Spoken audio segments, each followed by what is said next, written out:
Hello दोस्तों, आज मैं एनजीओ रिन्यूअल के बारे में कुछ बात बताने वाला हूँ।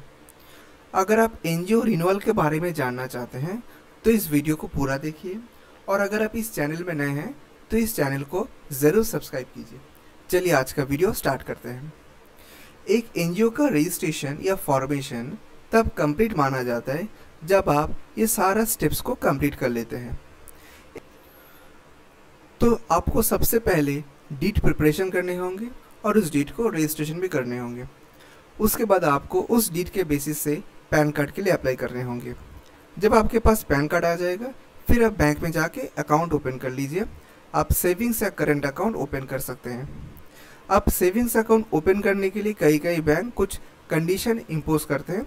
उस केस में आपको वो सारे कंडीशन भी सेटिस्फाई करने होंगे।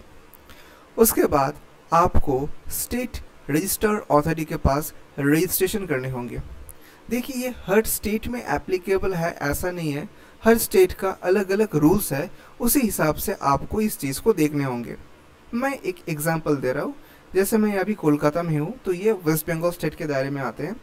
तो आप अगर वेस्ट बंगाल में कोई एनजीओ का रजिस्ट्रेशन कर रहे हैं तो उसके बाद आपको ई डिस्ट्रिक्ट पोर्टल, यानी जो वेस्ट बंगाल गवर्नमेंट यानी स्टेट गवर्नमेंट की पोर्टल है, वहाँ पे जाके आपको एडिशनल रजिस्ट्रेशन करने होंगे। ये ऑनलाइन प्रोसेस है, इसमें आपको ऑनलाइन फीस पेमेंट करना पड़ता है, और ये करने से आपके पास एक रजिस्ट्रेशन सर्टिफिकेट भी आ जाएंगे। तो अगर आप दूसरे कोई स्टेट के व्यूअर्स हो तो मैं उनसे रिक्वेस्ट करूँगा कि आप जो भी स्टेट से बिलोंग कर रहे हो उस स्टेट का कोई भी जानकार आदमी से आप इस मामले में सलाह ले लीजिए। उसके बाद आपको 12A और ATG का एप्लीकेशन करने होंगे। 12A का एप्लीकेशन करने से आपका एनजीओ का या ट्रस्ट का जो इनकम है वो एग्जेम्प्ट हो जाते हैं, और ATG जो है, ATG भी करना आवश्यक है। क्यों? क्योंकि आपका एनजीओ में जो आदमी डोनेट करेंगे उनको इनकम टैक्स के ATG सेक्शन में वो रिबेट या डिडक्शन क्लेम करेंगे। तो इसके लिए आपके पास ATG सर्टिफिकेट होना चाहिए। फिर आपको नीति आयोग रजिस्ट्रेशन करने होते हैं। नीति आयोग रजिस्ट्रेशन करने से आपके पास यूनिक आईडी जनरेट हो जाएंगे। साथ साथ आपका जो एनजीओ है वो भारत की किसी भी स्टेट पे रजिस्ट्रेशन वो आप करवा लीजिए, पर सेंट्रली या एक सेंट्रल सर्वर में ये रजिस्ट्रेशन स्टोर हो जाते हैं। तो आप किसी भी जगह से आपका जो एनजीओ है, एनजीओ का डिटेल को आप सिस्टम से ट्रैक करके देख सकते हैं।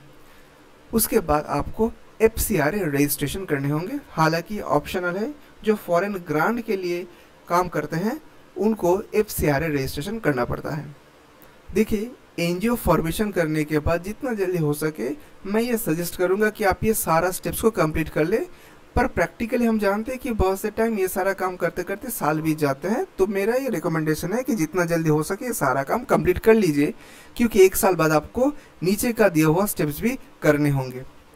तो जैसे आपका एनजीओ का एक साल हो जा रहा है, उसके बाद आपका जो पहला काम है वो है कि आपने बीते हुए एक साल में जो भी पैसा लिए है डोनेशन के हिसाब से, सब्सक्रिप्शन के हिसाब से, और जो भी पैसा खर्चा किए उसका लेखा जोखा आपको बनाने होंगे।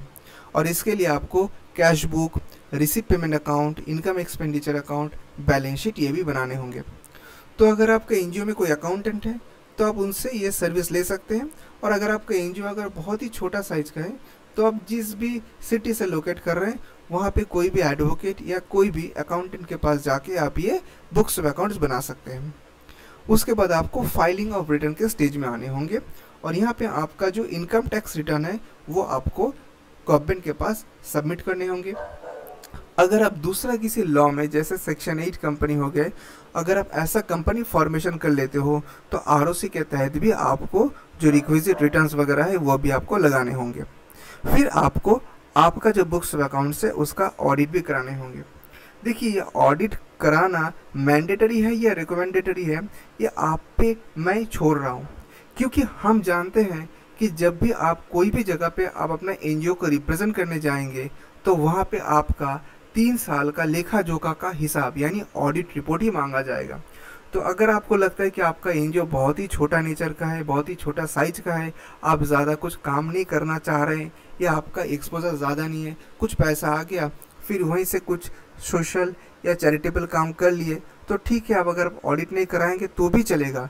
पर जो प्रॉपर काम करना चाहते हैं, जो एनजीओ धीरे धीरे अपना जो स्पैन है उसको एक्सटेंड करना चाहते हैं, सारा लॉ एंड रेगुलेशन का कंप्लाई करना चाहते हैं, तो उनके लिए मैं ये रिकमेंड करूँगा कि आप ऑडिट भी ज़रूर कराइए।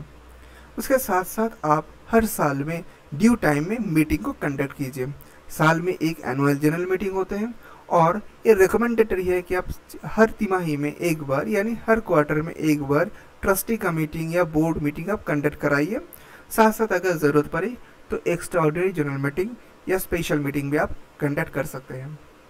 दोस्तों, आई होप कि ये सारा स्टेप्स जानने के बाद आप बहुत हद तक कॉन्फिडेंट हो जाओगे कि आपको कैसे एक एनजीओ रजिस्ट्रेशन करना है, और एनजीओ अगर आप रजिस्टर्ड कर लिए हो तो फिर आपको एक साल के बाद क्या क्या एक्टिविटी कैरी ऑन करने हैं वो भी आप समझ गए होंगे।